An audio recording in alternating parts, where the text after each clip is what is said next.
am Hannah Wallace and welcome to FinextraTV. Kindly calling into our virtual studio now is John Farrell, Senior Vice President, Product for Volante Technologies. So, John, welcome to our virtual studio. It's good to have you on. Great to be here, Hannah. Thanks for having me. No problem at all.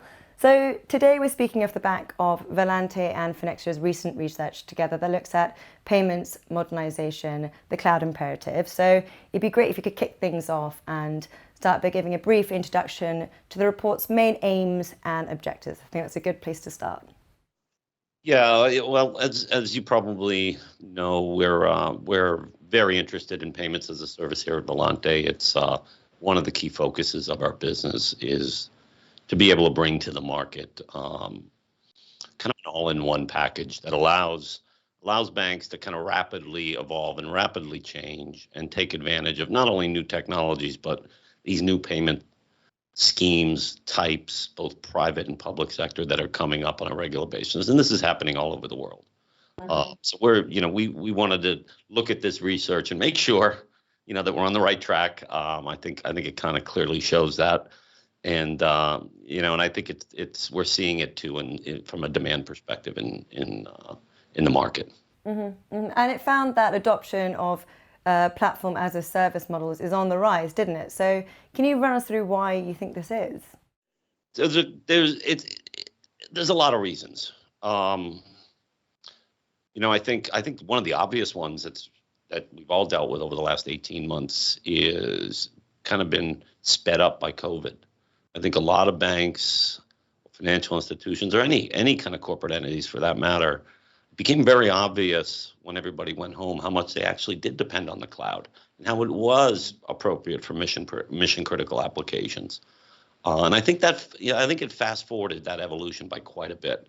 So we're seeing that, while they might have been willing to dip their toe in it, all of a sudden now this as a service is really just part of the core of their business. And I think secondarily, I've been in this payment space for 15, 16, maybe 17 years. And this is, without a doubt, the most rapid, most ubiquitous amount of change we've seen in the industry. Mm-hmm. Whether it's the ISO standards, whether it's the proliferation of private and public sector payment schemes, whether it's real-time payments coming to almost every corner of the world. So basically what used to be kind of a standard back office business that you had to do kind of a limited amount of care and feeding to has all of a sudden become front and center, massive amounts of change, massive amounts of competitive advantage in moving first. So those are the types of things that are really moving this forward.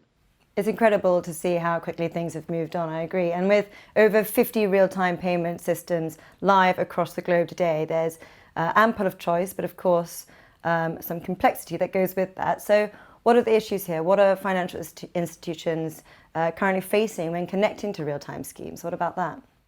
Yeah, so again, depending on the profile of the bank, any global bank could have 8 or 10 new schemes coming on a year.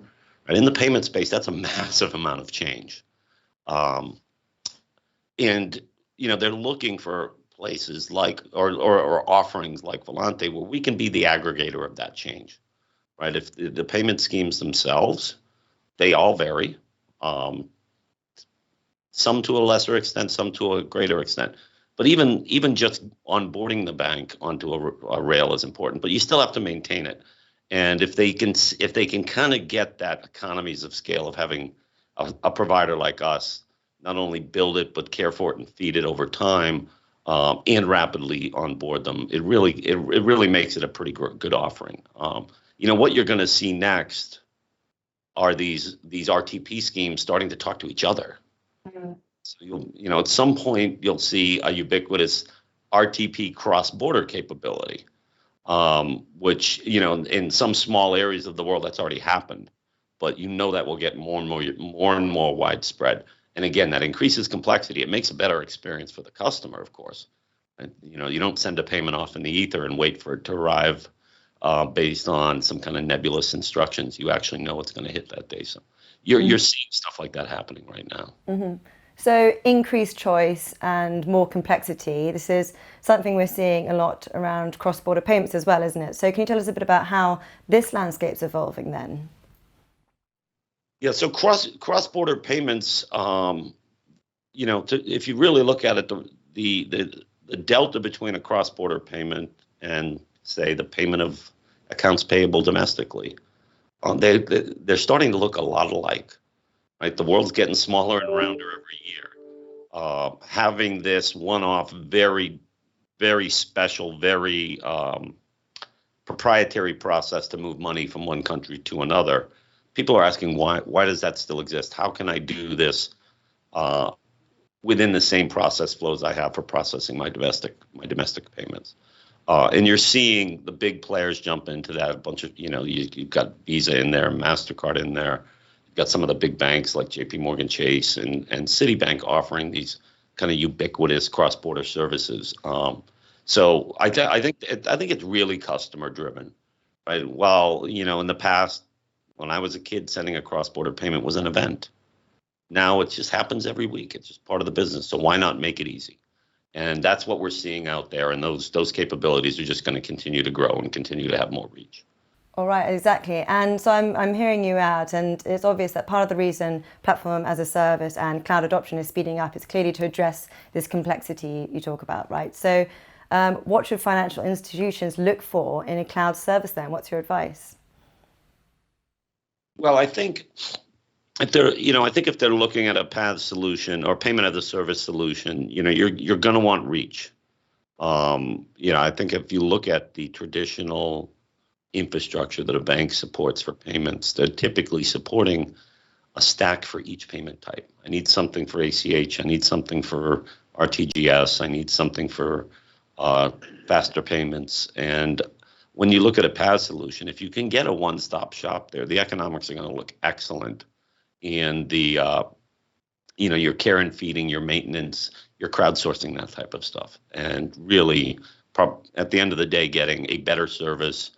And again, depending on the size of the bank, you're going to get kind of resiliency capabilities that you normally wouldn't have been able to afford. Of course, the big banks have that capability, but I think as you go down market, they wouldn't necessarily been able to afford and maintain that kind of that kind of non-functional kit that is required in today's 24/7 world. Mm-hmm, mm-hmm. Some really interesting insights there. I'd love to end on a little bit about what Volante is doing in this space and what we can expect from the future. Yeah, so we're as you might imagine, we're very active in this space. As I said at the top, that reticence to look at a cloud-based solution, while I wouldn't say it's evaporated, it is a very, very different attitude than it was even 18 months ago. And we're seeing a ton of activity in the space from everywhere too, right? We're seeing it in the Americas, we're seeing it in Europe, we're seeing it in Africa. That willingness to pick a service provider who's a one-stop shop, who will do all the care and feeding, do all the maintaining, and offer you world-class services. So we're pretty excited about it. We're continuing to improve our product. As in this space, as you know, it's never done, but we're continuing to improve our offering. We're not just focusing on the typical give me SWIFT or give me Fedwire. We're looking at alternatives like we talked about earlier, some of these privately sponsored payment schemes that are out there, whether they're domestic or cross-border. So we're really expanding this space.